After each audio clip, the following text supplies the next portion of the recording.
Gonna start a series where I kind of look at my bookshelves shelf by shelf. Do we keep it or do we unhaul it?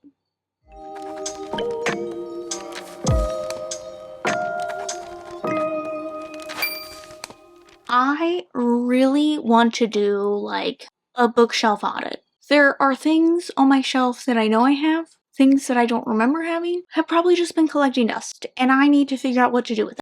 I want to go through and know exactly what I have. Now, at the beginning of the year, I actually cataloged all my books.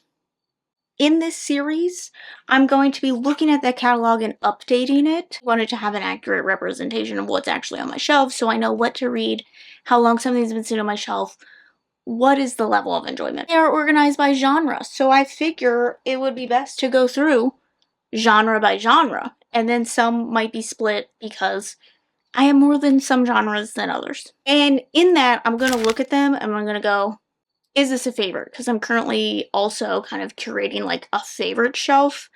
Is this a favorite? Is this something that I read and feel the need to keep? I'm a little on the fence about it, right? Like, maybe I'll try a chapter or something with it and see how I gauge it. Read some reviews of people that I trust. And then just unhaul. Need to be, does it belong on the shelf or does it need to go to a new home? Because it sat on mine for far too long. And some books deserve to be read. Some of them deserve to be pretty. Some deserve to be both. Others deserve to be in the trash. So I thought, since we are in spooky season, honestly, it's September, we're in spooky season. We're gonna go through my horror in the beginning of like my thriller section because I have a good many of those. We're gonna focus on 2 shelves today. We're gonna go through, and normally I would go ahead and scan them as I go, but I lost the instructions and it's been so long. Said, I'm gonna put this where I'm gonna remember it. Let's get into this. I'm short, so this is what we got. Whispering Down the Lane. This is definitely one that I'm intrigued by, and I want to put on my TBR sooner rather than later. The Ballad of Tom Black is also one that I feel like should be on my TBR sooner rather than later. Plus, it's small, so maybe I'm going to pull this and put it on my October TBR. The Pallbearers Club by Paul Tremblay. I recently read a Paul Tremblay and I really enjoyed it. So I need to read more of Paul Tremblay. Plus, I think Katie Coulson really likes this book, and I'm intrigued. Reprieve. This is one I picked up on a very trusted friend's review. Centered around a killer in a full contacted haunted house. Okay, haunted house escape room. I'm gonna keep it. Daphne. I really enjoyed this and I could see me recommending this and using this in recommendation videos.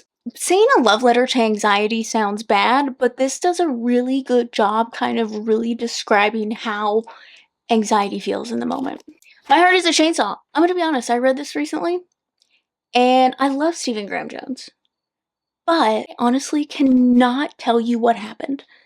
I could not, like, I've tried to start this 3 other times before, and so part of me is like, should I keep this? Because I think I have others from the series, but I'm just don't know how I feel about this. Like, I didn't even rate it because I reached the end and I just couldn't.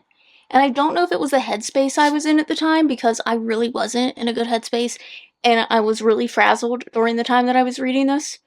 I'm gonna put it in the maybe. We'll think on it. The Last House on Needless Street keeps being recommended to me, and I feel like I should get to this, so I'm gonna pull this to put on an upcoming TBR. Last to Leave the Room, also more of a recent haul, and this is the Evernight edition, and I think it's gorgeous. It was, I think, one of their first ones, and it's gorgeous, and I am really intrigued by this artwork, so I'm going to keep that. I feel like we're not off to a good start here, you know? Coraline. I actually love the movie, I hate the book, so I feel like it's time.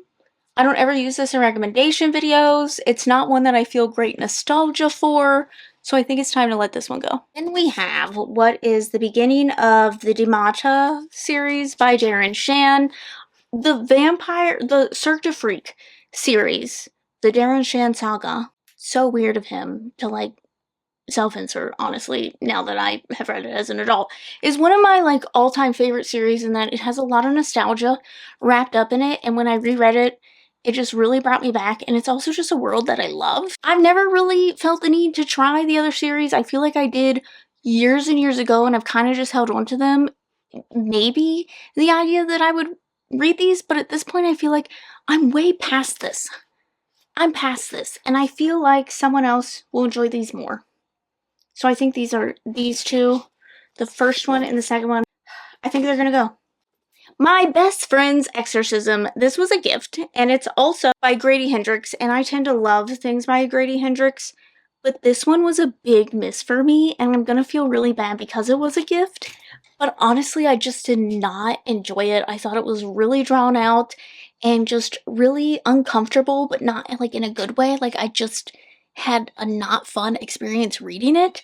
And for me, the story overall was also kind of like mediocre, but like exorcism stuff really isn't my cup of tea. I love this cover so much, and I kind of want to continue to collect Grady Hendrix stuff.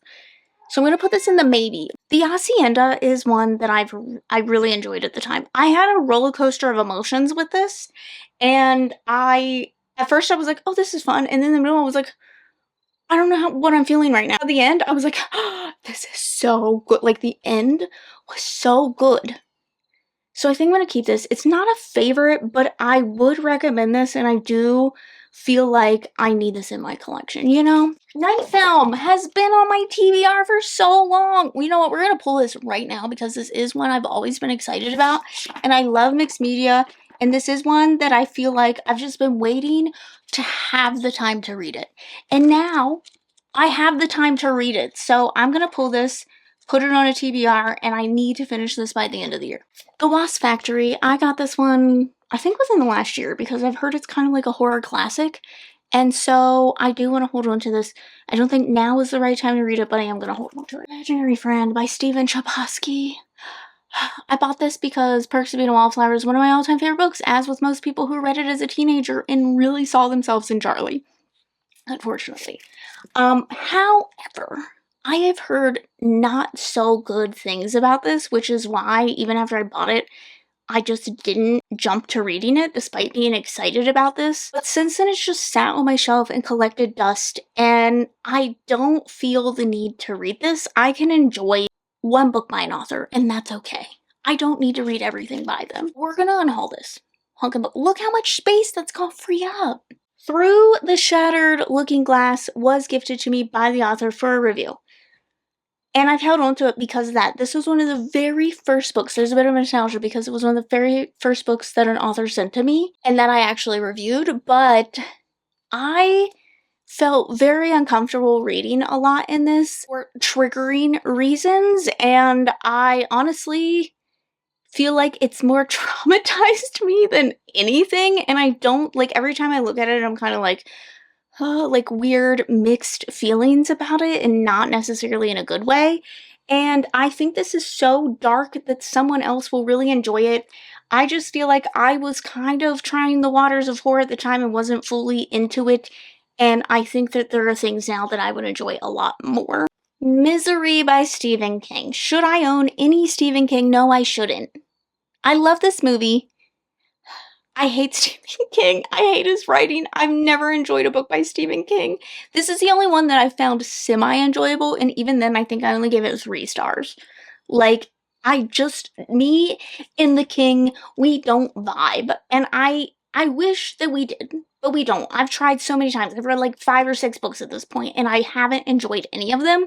I've kept this because I love this cover, and I love taking photos with it. Because this is like, Stephen King is like, you know, king of horror as well, and I love taking books to Graham, but the thing is like, I wouldn't recommend this. Hey, I'll take my photos to have, and then she's gonna go, right? Like, that's all I need her for. Then she'll go to someone who is a Stephen King fanatic and likely would love to have this copy. Cam Slaughter. Really enjoyed this when I read it. I haven't finished the series. True slasher, you know? You got like the hillbilly in the woods slashing people up kind of deal. And I like that. I enjoy that as like the content that it is. And I do think I would recommend this, and I did enjoy it, so I'm going to hold on to this one. The Hunger. I've heard so much good things about Alma Katsu's writing, and I do think that there will be a time and a place of when I want to read this. Oh, the fact that Stephen King blurbed it. Why do you have to ruin this moment for me? The Chumbies is a middle grade book that I read and really enjoyed. I do believe it's a series, and I never continued on, and it's based around Caribbean folklore, I believe. That's like very, very creepy, and I've kept it because it is things that I've recommended in middle grade videos, but I don't think I need to own a copy of this to recommend this necessarily, and I don't think it's a collection that, like, I am going, well, I'm not going to collect this series. I think I'm gonna give this one away. Man, we are flying through this puppy now. The Butterfly Garden is one of my all-time favorite horror books. It is very subtle in its writing. It's a detective book, but it doesn't really read like a detective book necessarily. And it is so underlyingly creepy in a way. I might pull this to put on my favorite shelf. Erased. This is why, clearly this has been on my shelf for a long time because she old looking, right? Like she old looking. 50 cents at a yard sale, baby. Oh, Abigail's mind is erased by trauma. Who tried to kill her and why? I don't love memory erasing stories, maybe because it like hits too close to home most of the time because I can't remember shit. I'm gonna get rid of this. Oh my god. Hyde. I was part of the Literally Dead book club discussion for Hyde, and I was the only one who enjoyed it. And everyone just, like, hated it. But I love, like, carnival. Oh my god, they keep jump scaring me. I love carnival horror, and this one was so fun. It's so fun. It has so much crap in it that, like, isn't necessary, but it's a fun time anyway. It's not a favorite, but I really enjoyed it. And I'm gonna hang on to it because, like, I had such. Plus, I think I annotated it. Yeah, I annotated. My dumbass was thinking, how did the game work when they were open? I had a lot of fun with this. It has really good memories because I had a really good time with that live show. And I don't know. This is one of those books that, like, I really delved into and just really went crazy on it when it came to, like, my thoughts and whatnot. So we're gonna hold on to that. And because I love carnival horror, I have Fantastic Land, which I have a very specific video in mind that I want to read this for. So we are definitely holding on to this one. Final Girls by Riley Sager. Most people, I feel like, hate this. But this is like one of my favorite Riley Sager books, and I remember loving it so very much when I read it. And I do have a video in mind that I want to reread this for, so I am going to hold on to this. Last Final Girl is one of my favorites, and I am hanging on to this. I'm not going to move it to the favorite shelf necessarily, but I just love this one. I love this one so much. If you love horror movies, give this one a try. Listen to it. It is, as a warning, it's written in a script format, and apparently that, like, really fucks with people. I don't know. Book Club's Guide to Slaying Vampires is, again, Grady Hendrix, and I really enjoyed this. I had a lot of thoughts and feelings about, like, racism and classism and all those things when reading it, and it is one, the cover is lovely, and it's one that I enjoyed, so I'm going to keep it. And the Final Girl Support Group, again, Grady Hendrix, really enjoyed this one, going to hold on to this one as well. Heart-Shaped Box by Joe Hill. Joe Hill is Stephen King's son, and therefore I feel the need to take points off. However, I've heard that he writes much differently than Stephen King, so I feel like I should give him a chance. This is a worn paperback, and I don't think it's something I'm going to get to anytime soon. It does not interest me in this moment at all, and I'm going to get rid of this. And I will probably find it on an audiobook instead. I don't have high hopes for Joe Hill. So sorry, Joe Hill. Your father has ruined you for me. Blame him. Oh, Dowry of Blood. I love this one. One of my favorites. Do I pull this to put on my favorite shelf? Yeah, anything with vampires, y'all know. Vampires are my jam. I'm gonna pull that, I think, to put on a favorite. Mexican Gothic. I love this one as well. Anything that's sporer, mushroom horror, I really enjoy. And this is one also, again, with racism, classism, things like that. The most terrifying parts of horror. And I enjoyed this a lot. I love this cover. I'm going to keep this. Plus, I really want to try some more Sylvia Moreno Garcia books, and so maybe I'll collect them at some point. Who knows? Maybe I'll love them and collect them. Lost Village. Okay, I was really excited when I hauled this, especially because people were like, similar to what? The Witch? Or what's that one where it's like the people are locked in a town and then like there's a beast outside of the town and they're all like scared of it. I can't remember. The Village. Really excited when I hauled this, and then a lot of people messaged me or left comments that were like, it's not good, bestie. And part of it feels like a challenge, right? Because I tend to have unpopular opinions a lot of the times on books, especially when it comes to horror. People will be like, why would you enjoy such a thing? And I'm like, oh my god, I ate it up. I don't know what you're talking about. So, but we are going to give it like, we're going to try a chapter, I think, with this. So it's going to go in the maybe pile. Oh my god. Girl in 6E. I read this so long ago, and it was one of my first, like, forays into, like, kind of serial killer horror type things, killer horror things, and everyone on book 2 was talking about it. It is a series I have never felt compelled to read or continue the series. I've never felt compelled to reread this, and I'm not too sure I would like it today because I read it in a time where I really didn't have anything to compare it to, and although it has a little bit of nostalgia for me, I don't know if I really want to hold on to this. I'm gonna put this in the maybe pile. We're gonna sit on it and see if it brings me joy. Like, does it really hurt me to get rid of this? I don't know. I don't know. Oh my god, House of Leaves. I read this for a 24-hour sprint video, right? Y'all thought I was crazy. I did not realize the hell that I had signed up for in reading this in 24 hours, but oh boy, was it hell. And y'all got to watch me in live time be absolutely fucked over by this book. I don't love this book, but I feel like I need to keep it because it's such a specific type of book. And it is a book that I would love to try more of, that's like weird and puzzling and set up funky, and there's things you have to put together and you don't necessarily read it in the order that it is actually printed in. And I love that concept, and I do think it's art in and of itself, and I would love to read more of, and I do think I'm going to hold on to this simply because, one, it brings up so many memories of that 24 hour. And I do think it's one that it's nice to be like, hey, I read this. Like, this is a thing that I put myself through. Trophy at this point, right? Like, this is a trophy. The last 2 books on this shelf are, like, all-time favorite horror. I have found that, like, unhinged women serial killers are my shit. Like, I love them. And so, Mayfly I read last year, and I absolutely fell in love with it, and I can't stop talking about it, but it's not necessarily one that I recommend lightly, but I absolutely love it, and I think about it at least once a month. At least. Actually, when people are like, I need a romance recommendation, my fucked up brain says, Mayfly.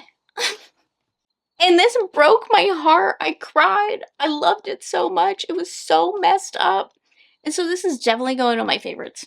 And The Eyes Are the Best Part is a recent read. I do own 2 copies of this. This is the Afterlight edition. I love this book so very much. I annotated my other copy of it, and I think this one's also going to go on my favorite shelf. Again, not one that I would recommend lightly, although I probably recommend it more over Mayfly for people stepping into horror, because I think it's a bit more digestible in that it's not so much centered around, like, the killing aspect as it is, like, society and racism and sexism and harassment. It's also one of the few, I feel like, women revenge stories that doesn't immediately start with the R word as, like, the reason for revenge. And I think that's kind of refreshing in horror. Like, we don't need that to be scared in horror.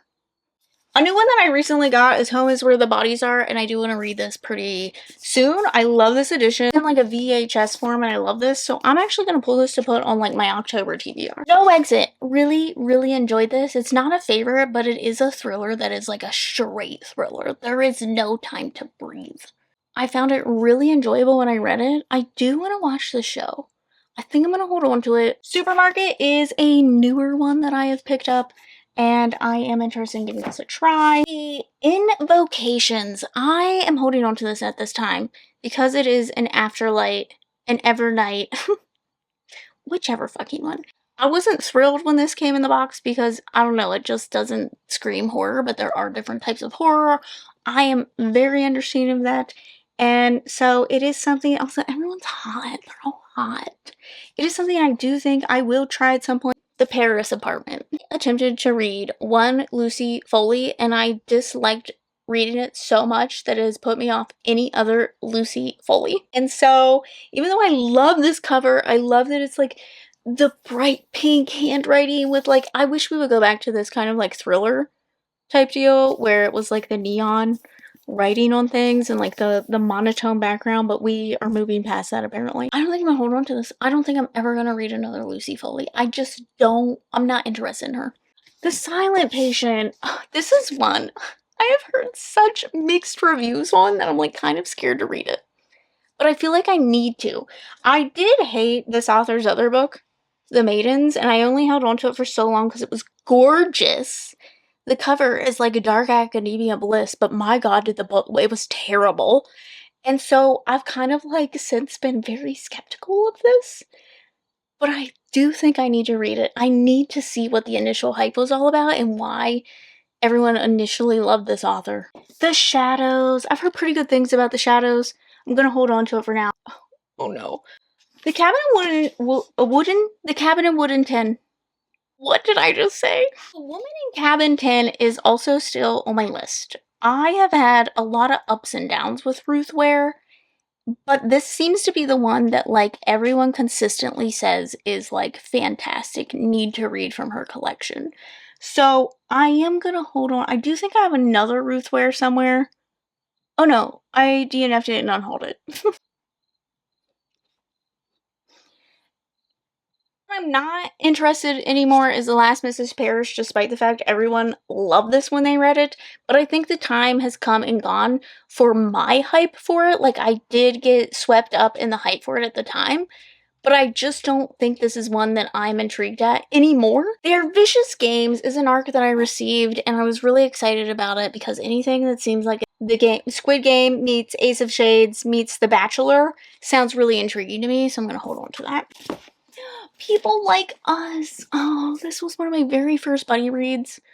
I read this with Kayla and Molly, and we had a really good time. I was in a hotel room. We were on Discord.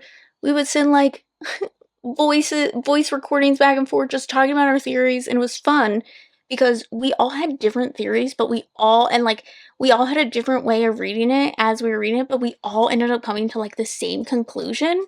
And I have a lot of nostalgia around this, and I did like make notes about it. Is it one that I feel like would hold up today? Probably not.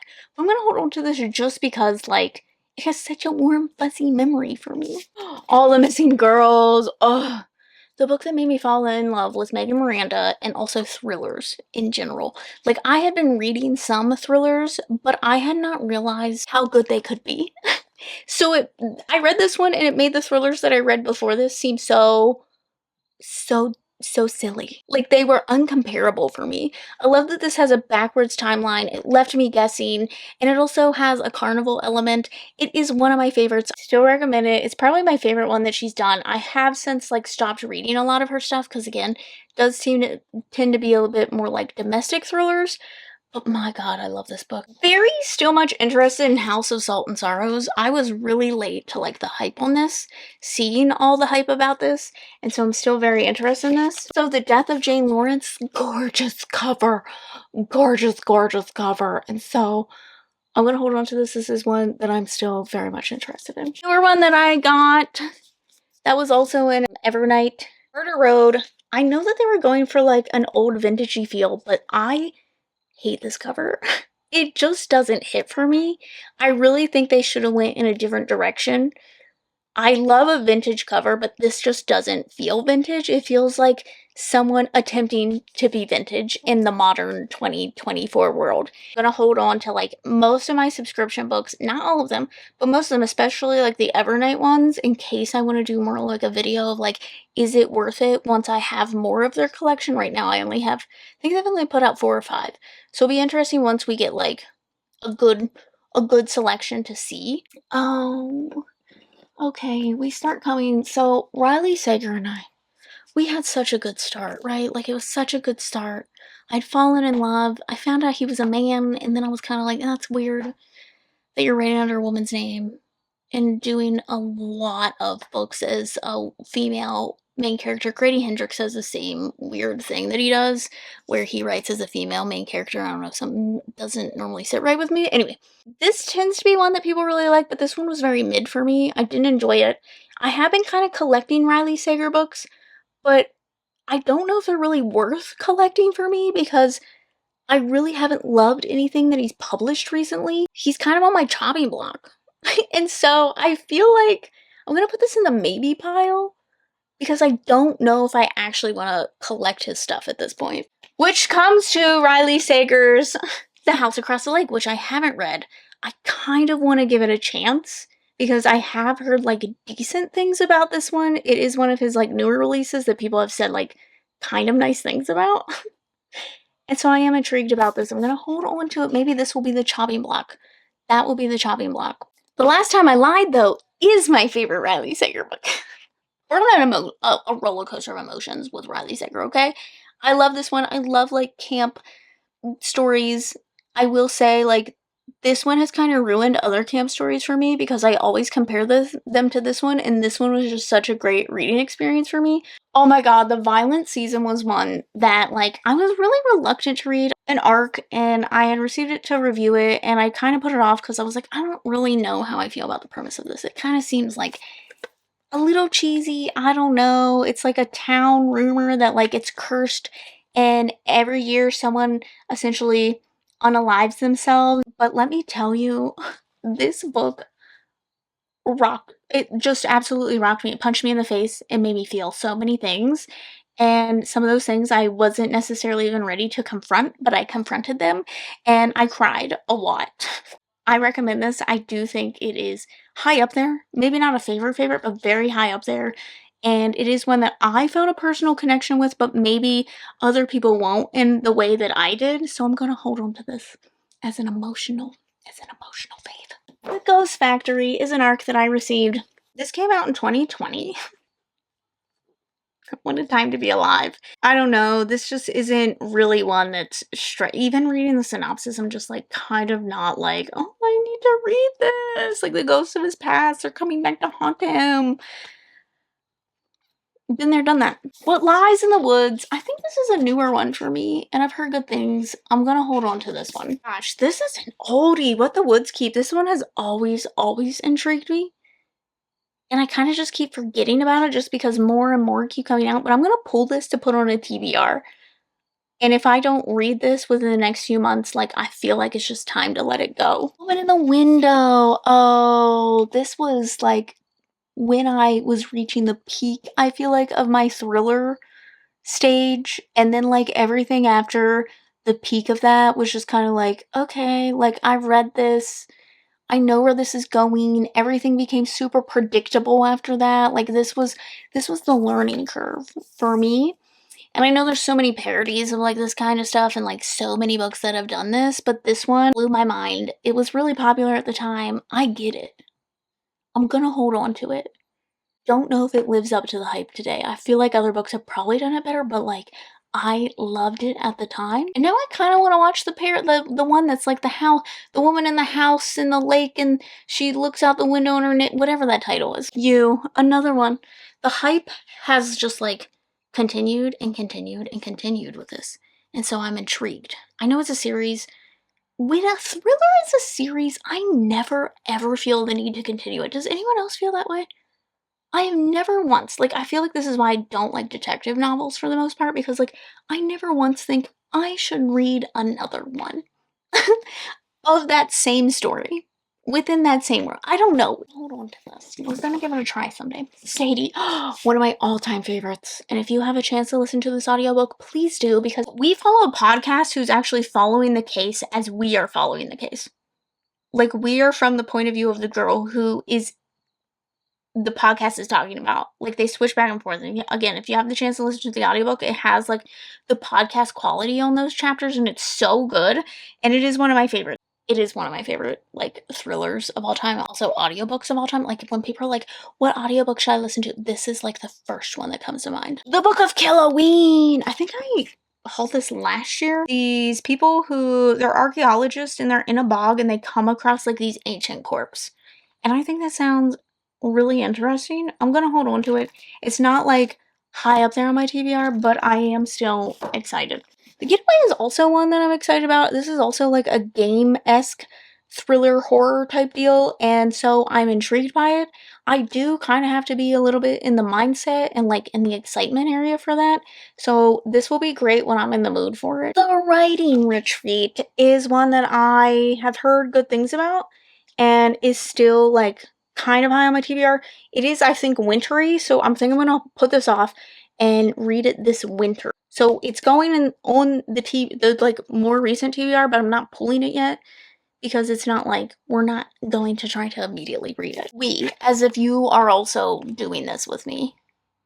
I mean, if you want to read my collection, go for it. Let me know what's worth keeping. Something in the Water, this has lost its luster for me. I have no desire to read this anymore.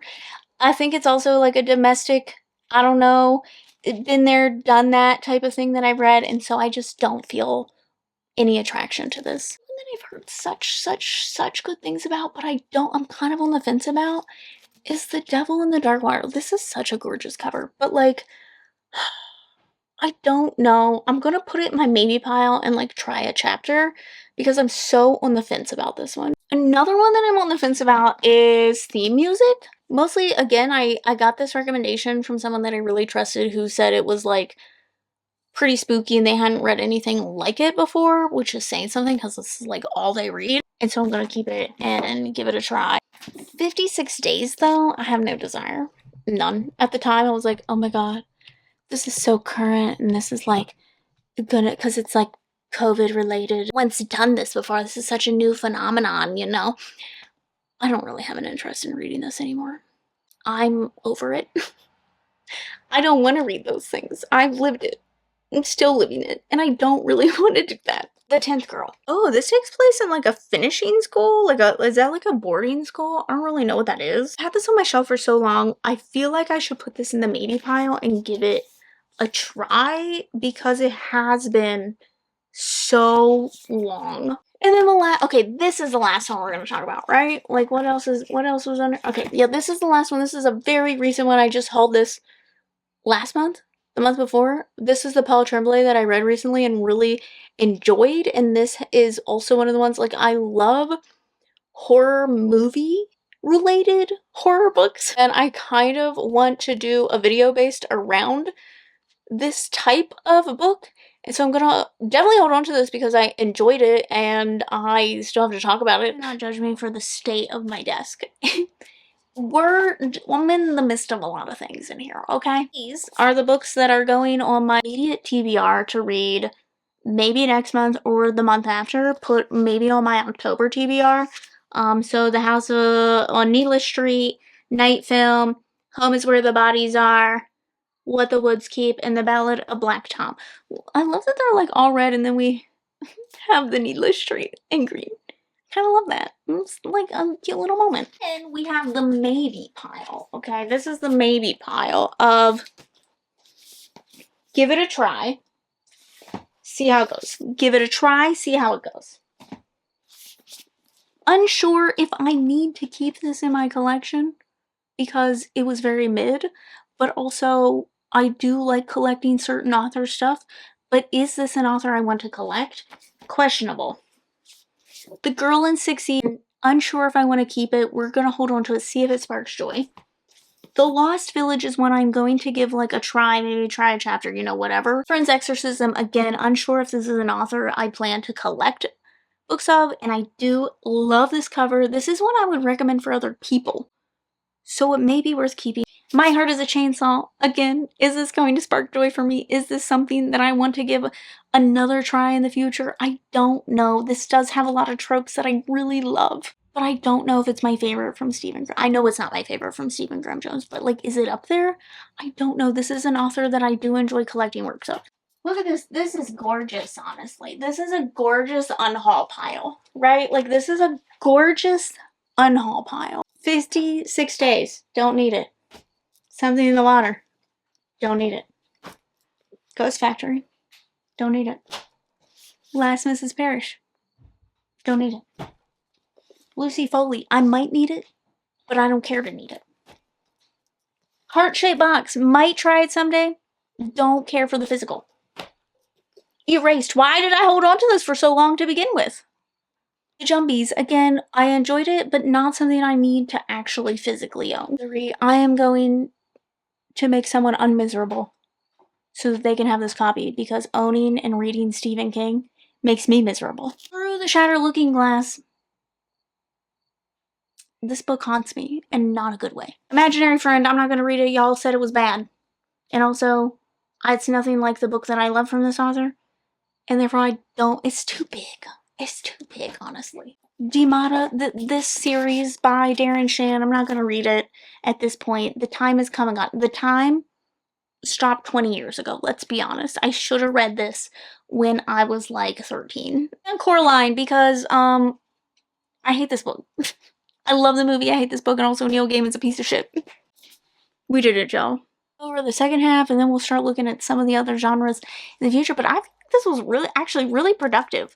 Normally when I do an unhaul, I kind of go through and just do a scan of my whole shelves, but like going through one by one and really considering it, I feel like has helped me. Like, it's not just like kind of picking them out, it's kind of looking at it and going, have I thought about this book in a while? Is this something that upon looking at it makes me excited? And I feel like this is going to be a good journey. It's going to be a good journey. Here is the final result of these shelves. Look at all that space. Look at it all. Amazing, gorgeous, fantastic. We've done so well. Clap, everybody. Give a little clap. Thank you. Have a good day.